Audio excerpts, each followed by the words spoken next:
Hey everybody, it's Trevor here with the channel where every day is range day, and in this week's video we're going to be going through an unboxing and an overview of the Holosun HM3XT Magnifier. Let's check it out.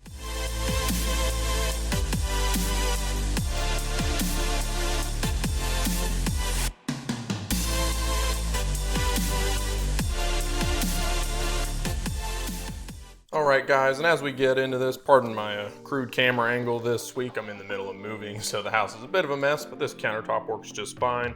And also, full disclosures, Holosun didn't send this to me. I picked it up recently during Black Friday. So, just so we're clear there's no relationship between us and Holosun. Wasn't paid for a good review or anything like that. I had my eye on one of these for a while, so I picked it up and we're going to go through it. So let's get into it. Starting out with our unboxing, this is pretty typical Holosun packaging with what you're buying on the front, some specs on the side. We'll pop that off real quick and just take a quick look at the specifications overall before we get into the unit itself. Again, this is the 3XT Magnifier, so surprise, surprise, it is a 3X magnifier from Holosun. Some more of the specs on the side. Again, a 3X magnifier, field of view is 33 feet at 100 yards. Good glass, anti-reflective, waterproof, fog-proof, shock-proof, all that stuff. A solid titanium housing is what sets this unit apart from the regular HM3X, something that Chandler has on his guns. And then it does have also absolute and lower 1/3 compatible risers included. Then the quick release mount, that's pretty standard for pick rails on most Holosun equipment. Here's a quick view of it on the front, but let's look at the real thing. Again, a pretty typical Holosun packaging here. I actually quite like their boxes and everything like that. Take the lid off the top and our usual foam square that we got here. Little warranty card to register your product. Always good to do that up front. And then the user's manual. If you ever need to reference any instructions for how to set this up, anything like that, that's what we're here for. So let's get into that part.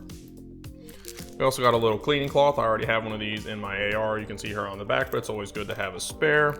Got a couple of extra screws in here already with the blue Loctite on here. This is for if you want a different riser mount. That comes included to install those, so nice of them to include it. Little silica pack, again, don't eat that. And then we have the magnifier itself in the box. Off to the side, we have one of Holosun's little multi-tools for adjusting windage and elevation, and again, a little Torx bit. Most things you get from Holosun will come with one of those. Always good to have a spare again. This is the lower 1/3 riser mount. It's normally just absolute co-witness or something like iron sights or whatever, but if you want that to appear in the lower 1/3, this is what this mount's for. Again, those two screws from earlier go in here. I'm not going to be using that. I'll use it absolute in my setup here, but that's what that particular piece is. But here in the box is what we all came here to see today. And on the actual magnifier, we do have these little lens cap covers on here, just a little rubber piece. I'm not sure how many people actually use these things. Let me know in the comments below if you do. I don't know of too many people that will be. I probably won't unless I'm storing or transporting the magnifier for whatever reason. It's nice to have nonetheless, but they're probably not going to be on there for the most part. But here we have it for my own magnifier. A nice matte black finish over the titanium housing. We got some windage and elevation adjustment screws on the side. A nice matte black logo and setup that I really like on their more elite titanium models. There are other options that aren't the T versions or the elites or whatever they happen to call them, are more of like a glossier anodized black finish, but all of the titanium type stuff like the 508T or even this 512 here have this matte finish. So if you're looking at something from an aesthetic purpose and you really want to match all the finishes, that's something to consider. The 3XT here will get you that matte finish. If we look under the bottom here, this little piece right here is the standard riser, I guess, that's included.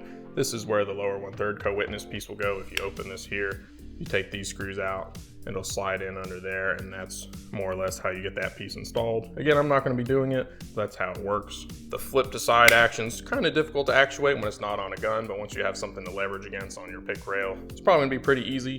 There's no button or locks to do that. It's more just tension here, tension close, which is definitely something I like. I don't want to have to fiddle with any buttons or latches or something like that when I'm wanting to kick this to the side or put it back in front of the optic. And then the mounting base on the bottom is pretty typical again of Holosun's pick rail mounted larger optics. It's the same one that's on the 512 here. It's their QD system.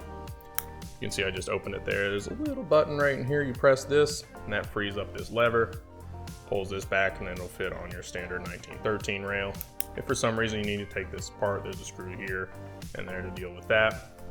And that's also how you would switch this for left-handed use. Right now it's in these typical right-handed shooter configurations, so you actually use your left hand. Kick this over and back when it's actually on the gun. If you wanted to reverse this for left-handed use, I guess you could just take this off, flip it around, and then the QD mount, I guess, would be backwards, but that's not really that big of a deal. Again, looking at the unit itself, this is the front side of the magnifier that will be sitting more or less like this on the gun right behind your optic, and then this is the viewing port that you'll be looking at.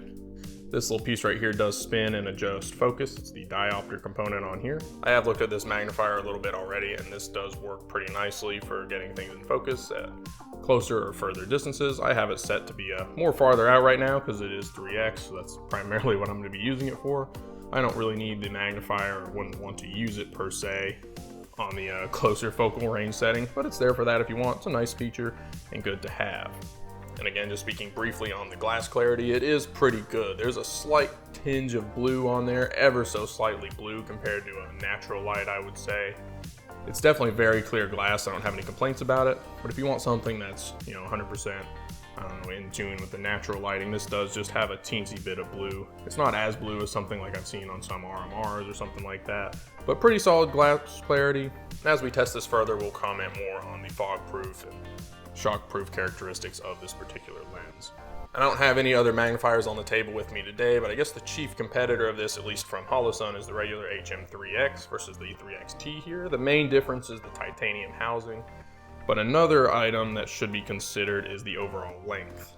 The 3XT here is actually 1 inch shorter than the regular HM3X. I think this comes in right at around 3 inches and the other one's about 4. So if you're cramped for rail space on the top, that's definitely something to consider. However, despite being an inch shorter, this is actually an ounce or two heavier. Again, 1 to 2 ounces isn't really a deal breaker for me in any means, and it's not exactly a super heavy piece of gear here, but oddly enough, it's a little shorter but a little heavier, and that does come down to the titanium construction. Some people mistake titanium for being a very light metal, but that comparison is usually drawn to steel. The HM3X is mostly comprised of aluminum, which is of course lighter than titanium and steel, but titanium will beat steel construction for an added boost of durability. So if you're comparing durability between this or any other aluminum bodied optics, this will definitely win in the durability category, at least from a surface view. Titanium is pretty safely assumed to be stronger than aluminum. The other option to consider for this guy is price, especially compared to the HM3X. The HM3X usually runs at $199 or right at $200 for its normal street price. And this normally on the street is $300 at $299. I picked it up for $250 over Black Friday. It's mainly why I went for it. But just in terms of price, you will pay a little bit of a premium over the HM3X. Although I do believe this optic is a tad bit cheaper than the Vortex offering. I don't have experience with that one. This is how that kind of stacks up from a pricing standpoint. Now we're actually going to go about putting this on the gun. I'm not really going to put too much about the install on here because YouTube doesn't like that. But it's pretty easy. Again, you just click this little button here to open up the QD mount and slide it on the rail right behind your optic. You can see on my AR right now, I have the HS512C up here that I'll be using the magnifier in conjunction with. I've already scooted my rear sight back over my charging handle to accommodate the magnifier on here. So that piece will fit right in here, just like that. So we'll go and flip to that already installed on here. And here we have it, just like that. It fits on the rail. I haven't moved this optic here already since it's just been zeroed. So for this unboxing, it kind of fits a little funny. I think I could probably play around with the pick rail spacing a little bit to close this gap up a bit here, but it does line up quite nicely from an absolute co-witness standpoint with the 512C without any of the additional riser plates or options here. Factory mounts on both of these, it'll line up absolute no problem. Again, I have the Magpul backup sight down here on the back, so if that's something you want to keep, you can see that it will fit when this is folded up over the charging handle. The real estate from the top view here is beginning to be a little cramped, but I can still get the charging handle just fine back here. And this will fit up. Of course, you can't flip this up with the magnifier up, but when you flip it down, this will sit up like that. So you can use your backup irons if that's something that's important to you. I'll have to play around with this in the eye relief a little bit to see if this is the setup I want. I usually like to have my stock pretty far pulled out here. I think this is one rung from the back. That's usually where I set it. So if this is a little far, this sight might have to go, and I can scoot all this back and re-zero just so that this is a little closer to my face. The eye relief isn't too bad on here, but it is something to consider. It's not super restrictive, but you gotta be a little closer than this setup probably is, at least for me looking at this at first glance. But overall, it's pretty skinny on the rail, it doesn't overhang, and it's not too bulky by any means. Sitting on here, it's pretty much flush or skinnier than the 512C up there. And if you do have backup optics here, it will sit over top of it when folded up. And then if for some reason your optics go down, you can flip this out of the way, because if this isn't working, you're probably not using the magnifier. Pop these up and then your backup irons will indeed function. So that's a little feature that I have on here. I'll have to play around again more at the range to see what setup I want exactly. Mainly eye relief will be dictating what I do for the setup there. But just for you guys at home, this is what it looks like installed. Doesn't look too bad if you ask me. I'm a real big fan of the matte black finishes on more of their titanium offerings, so this and this match pretty well. Aesthetics are aesthetics and really don't matter in terms of functionality. Just so you know what it looks like, I'm a pretty big fan. And again, from the right-hand shooter perspective, this is what it'll sort of look like when you're actuating the mount. Again, it's set up for a right-handed shooter, so this hand stays on the gun. And then this hand here knocks it back to the side when you don't want to use the magnifier. Then you just pull it back up here. And I gotta say, this motion here with that sort of a spring resistance is pretty good. It's definitely not gonna flop down on its own when you don't want it or fall back or anything like that. It's pretty secure in here, but it's a nice solid switch back and forth. Big fan of that action there, so that should be pretty good to go. In terms of adjusting the optic here, these screws on the top and the side adjust the windage and elevation, just like that. Nice solid positive clicks similar to the other Holosun options. And again, these don't really adjust, and I say zero, they don't actually mess with the zero of anything because that's controlled by the optic up here. So turning these doesn't mess with this, obviously. These are more or less used to align the reticle within the center of your magnifier window. When you first slap it on here, it might be off to the side, down, or up a little bit one way or another. And these are just used to get it close enough in the middle so that it's presented in a convenient spot for you when you aim down the sights. That should be a pretty process with here. The tool that Holosun provides is pretty nice in my opinion. It fits in the slots well, and they're nice, good positive clicks here. Very easy to turn and adjust. So all good there. And from a first impression standpoint, the magnifier seems to fit and feel very, very good on my rail here. The flip to side mount feels great on here. It's not loose and I don't have to have any worry about it falling in or out of view of the optic here when I do or do not want to use it. So good on Holosun for making that happen. That's an important feature to me, and this checks all those boxes. And overall, for my first impressions, it seems to be a super, super solid choice for an optic. And that leaves me with the main question I would ask when I was looking at buying one of these, and maybe something you'll be considering as well, is the 3XT worth it over the HM3X? Again, if it's not on sale, it's $100 more. If stuff's on sale, that could fluctuate to be a little less. Again, I got this one, it was only 50 bucks over the HM3X, so that made sense to me. But from Chandler's experiences, the regular HM3X is a pretty solid magnifier option as well, and would work largely the same.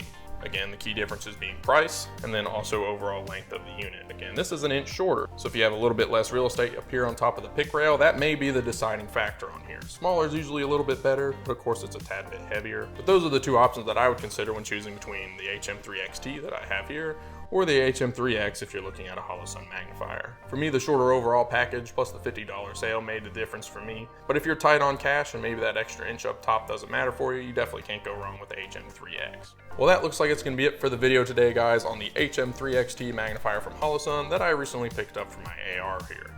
It's another solid 3x magnifier from Holosun that features a titanium body and a slightly reduced footprint. Some people even term it as a micro magnifier. Overall, for my first impressions, the fit and finish is phenomenal on here. I really like how the flip to side mount functions. Again, I just got this on here today. Again, I just did the unboxing and got this on here today, so of course future testing will follow at the range, but I have high hopes for how this magnifier is going to perform.